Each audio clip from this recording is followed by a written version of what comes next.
Greetings, everybody. This is Mike with Soundstage EDU, your fine arts advocate, production engineer, and I guess now software designer. More on that later. But yesterday, or in the last episode, let's say, I talked about the value of concert season, or why we do it, and kind of a behind the curtains look at what that actually means. But today, this one's for the other side of the fine arts department. I want you to take a breath with me, and let's just focus in on this, because this one is for the theater kids. The ones who built the sets, hung the lights, painted the flats, ran the board, nailed the auditions, and still got treated like decoration. You know exactly who I'm talking about. These are the kids who live in the black box while the rest of campus forgets that that room even exists. The ones who can rebuild a body mic faster than most adults can open an email. And somehow, their art is still treated like a nice evening out for the community, like a bonus, like the dessert portion of education. And I want to tell you right now that that belief, that mindset, it's costing kids their future. It's costing communities their storytellers. And it is absolutely costing schools real money, real influence, and real culture. I need you to picture this with me. It's 10:45 p.m. That show that you just went to ended an hour ago. Most of the audience is already home, scrolling their phones, eating a snack, posting what an amazing performance on Facebook with a blurry photo from the back row. But in the wings, there's a sophomore in black clothes, knee pads on, still gaff tape stuck to their fingers and on their clothes. They're striking a set piece that took 3 weeks of afternoons and Saturdays to build. There's a student in the booth, eyes burning because they're tired. They're exporting the show recording. They're labeling files. They're powering down the light board like it's a ritual. And there's kids in the dressing room, half out of costume, half wiped out, whispering, "I've never felt that alive in my entire life." And nobody outside that room will ever know that that sentence was even uttered. And then tomorrow, those same kids are going back to class in a school that calls their work extracurricular. Like it's a bonus. Like it's lipstick on the face of real education. Let me tell you what's actually happening. That stage, that booth, that shop is where those kids are becoming citizens, entrepreneurs, communicators, problem solvers, and leaders. They're running a live event with paying customers and community stakeholders. They're doing logistics, marketing, customer service, technical operations, crisis response, time management. And they're doing it all while memorizing lines, blocking scenes, managing their own anxiety, and holding space for each other's emotions. Guys, if that's not real education, I don't know what we think school is for. Here's the part that people don't really want to talk about. And a lot of you guys already know this. Theater, like band, like choir, like orchestra, is treated in a lot of districts as decorations. Something you fund if there's money left over after the quote-unquote real stuff. I mean, we'll pour millions into stadiums, turf, scoreboards, weather systems. I mean, I'm not anti-athletics, by the way. I know it may seem that way, but I'm not. But then we'll look a theater director in the eye and say, can you maybe get parents to sew costumes this year? We don't really have a budget for that. I mean, we'll approve assistant coaches, trainers, equipment managers, game day staff. And then turn around and let one exhausted theater teacher be the director, the choreographer, the vocal coach, the tech director, the costumer, the marketing department, the box office manager. And then we're shocked, literally shocked, when they burn out or when their program can't grow according to the metrics that the district think it should. Or when they quietly stop proposing ambitious shows because they know there's no structural support underneath them. Let's be clear. This isn't a theater teacher needs to work harder problem. This is quite honestly a systems failure. I mean, the law literally calls arts part of a well-rounded education. We're not stretching the definition here. We're just refusing to fund what we say we value. So let's talk money for a second without everybody tuning me out. When we underfund theater, we're not just saying we can't afford this. We're saying we're comfortable with some kids having access to this life-changing art and others not. Because here's what happens in the real world. Schools with strong booster networks and community wealth, they sell out galas. They run slick sponsorship campaigns. Businesses line up to put their logos in the program. And in turn, the kids get mics that work, sets that are safe, costumes that fit and are appropriate for what they're producing, clinicians who come in, maybe even a paid accompanist instead of one of the instrumental teachers down the hall. Schools without that structure or without that economic privilege, the teacher is begging for $200 to replace a dead lav mic. Parents are sewing costumes out of whatever fabric is on clearance at Walmart or the local thrift store. I mean, the show still happens. Because honestly, theater people, fine arts people in general, are relentless. But the emotional tax on the adults is ridiculous. And the inequality is loud, even if nobody decides to actually name it. Equity in the arts is not nice to have. It's not, well, if there's extra grant money someday. It's a basic responsibility if we're going to sit in board meetings and say, we care about the whole child.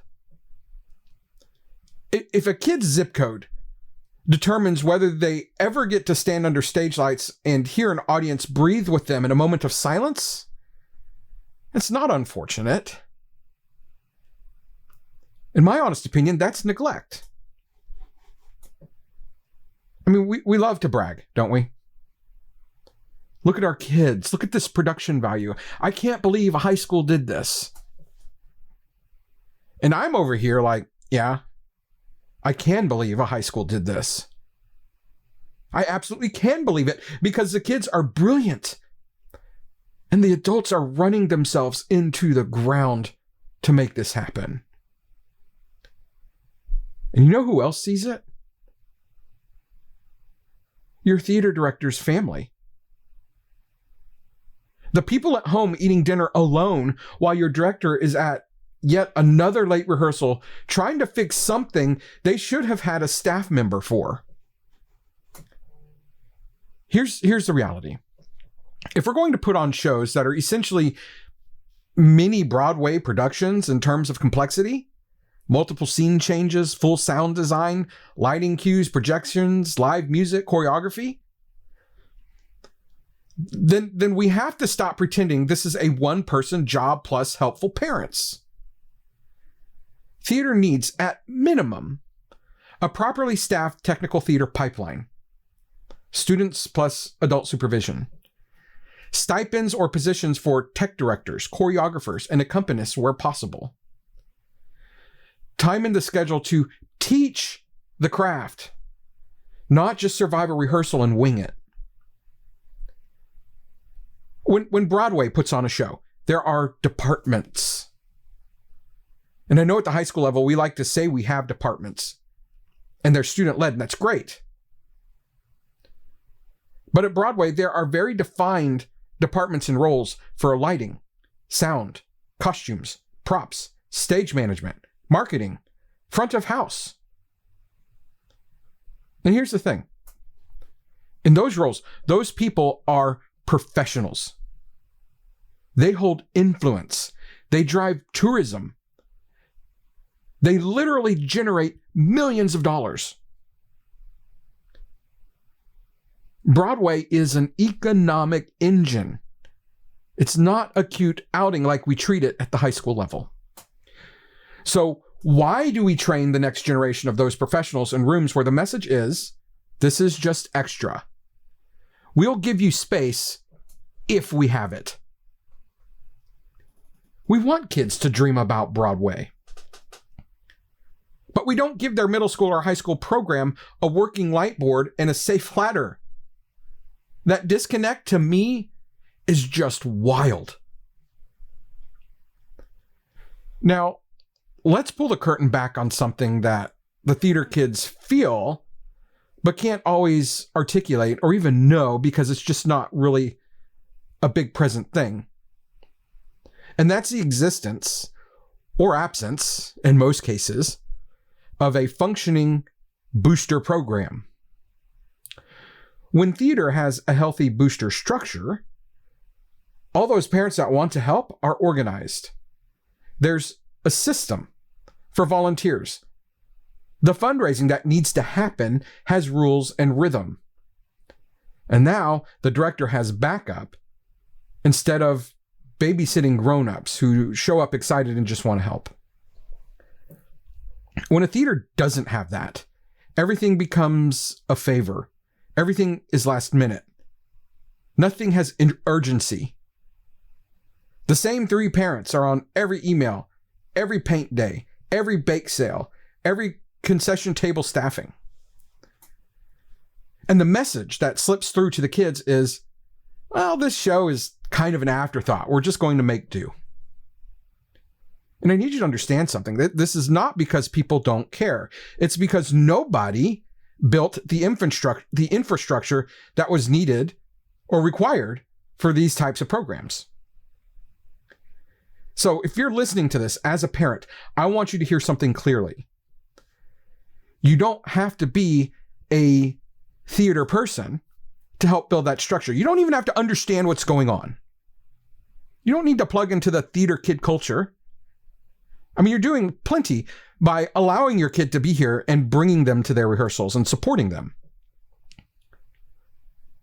But I know most of you parents listening have professional jobs. You have order in your lives, and you can bring that order and that skill set to this.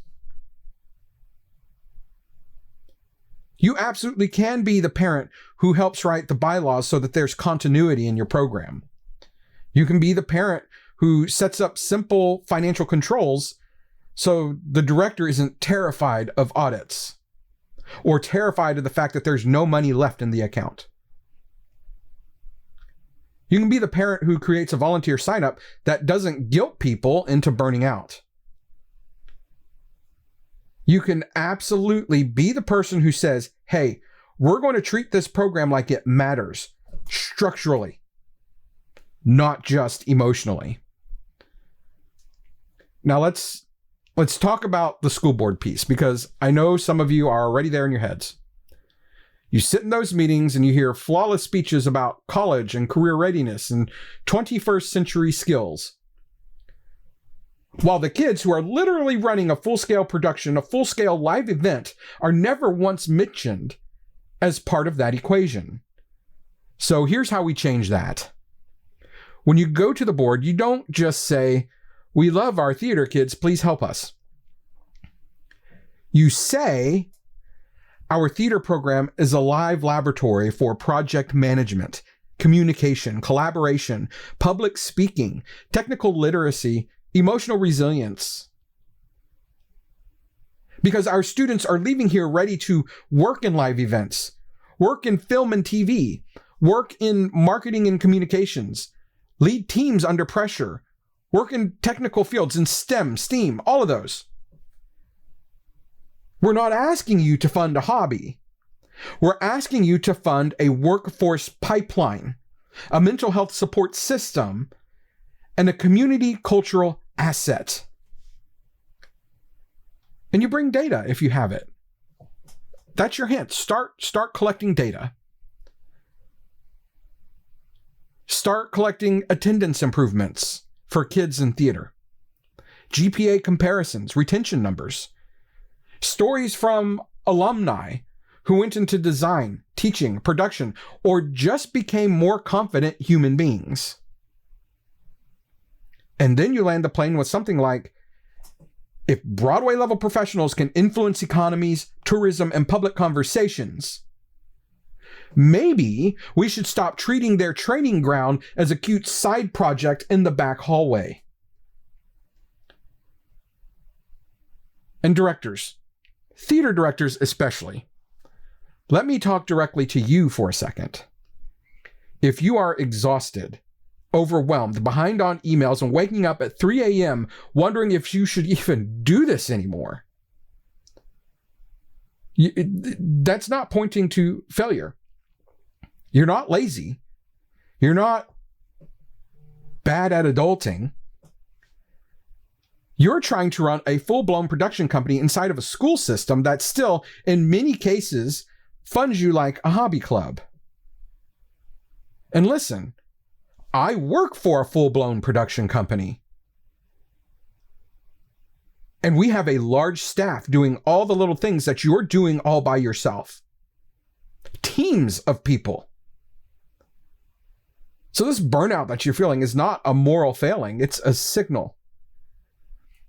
It's your body and brain telling you this workload was not meant for one human. You absolutely deserve administrative backup, clear boundaries on communications, realistic show calendars, booster support that doesn't turn into more work for you. You're allowed to have a space where you can actually teach the craft instead of worrying about the next show production with no support.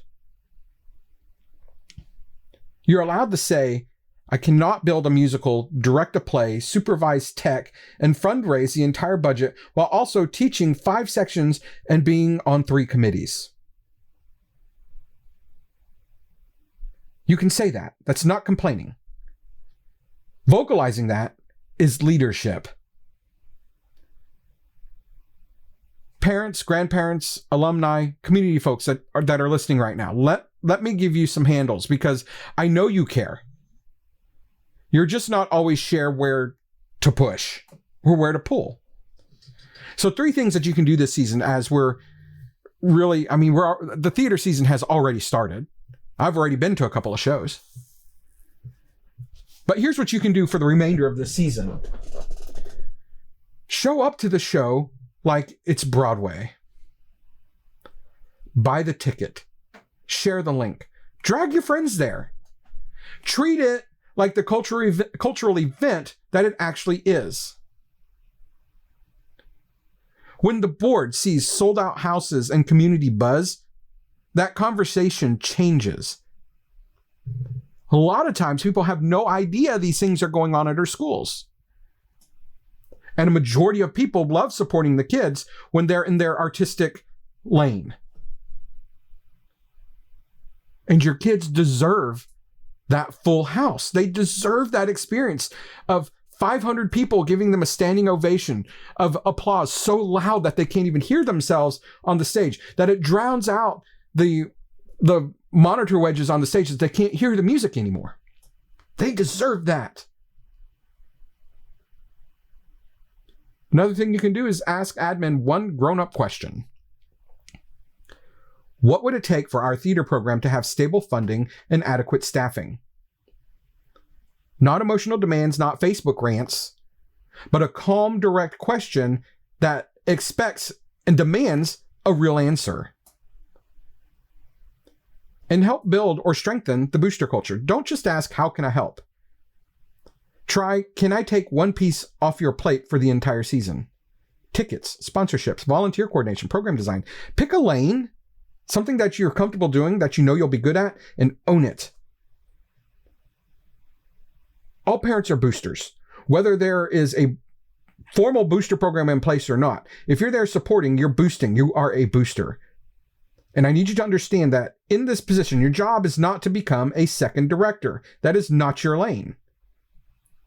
Leave artistic and educational pieces to the staff that the school board actually hires. Your job is to build the scaffolding so the director and the kids don't fall. And to my thespians, to the theater kids, to the tech kids, the stage managers, the stage crew, the prop master, you knew I was coming for you too. You're not extra. You're not the side quest. You're not the cute part of the school's brand. You are the storytellers of this generation. You're the ones who can stand in a light and tell the truth when other people are scared to. You're the ones who can disappear into a character and somehow help an audience find themselves. You create. You bring ideas to life. Your skill set is wild. You can memorize pages of text, and I myself have a problem memorizing one sentence. You can manage your body, your voice, your presence, and create a whole new character outside of your persona. You can interpret direction, adjust in real time, and you can recover when everything goes sideways. And if you're in the tech or crew, you're literally invisible on purpose so that someone else can shine. While you carry the weight of the whole show in your headset, on your clipboard, on your MacBook. That is leadership. That is service. This is not just for fun. So if nobody has said this to you clearly, your work matters. Your art matters. It is so vital and important for our society, for all of us to see, for all of us to step into for those 2 or 3 hours on a weekend night. That's our escape, and we need that. Your presence in that program is not a waste of time, even if the budget says otherwise.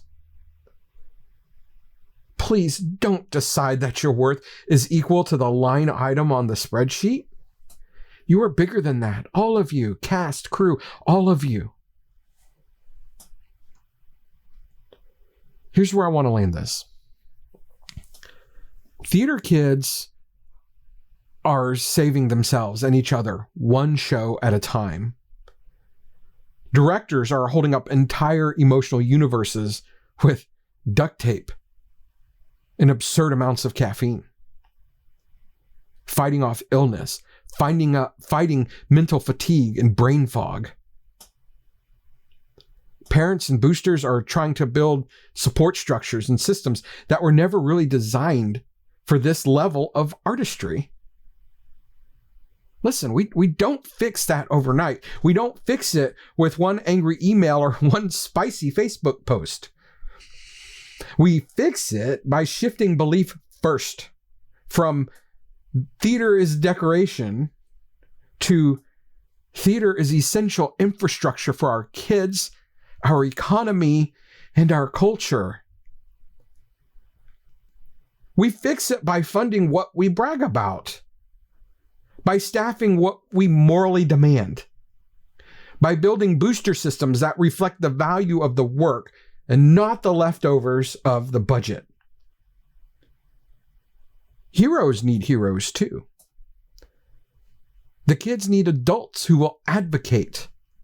Directors need communities that will hold them up instead of just clapping from the audience and disappearing. And the parents need each other. So if this episode hit something in you, let it move you into something. Have a conversation. Ask a question at a board meeting. Offer to build one piece of infrastructure for your program. And hey, share this with the theater parent who's currently covered in glitter, hot glue, burns from hot glue, and more likely, or most assuredly, unprocessed frustration. They need you. They need to know that they're not crazy. And I need you to know that you're not alone in this. None of you are. We're building this community together right now. I'm Mike. This is Soundstage EDU. I'll see you in the wings.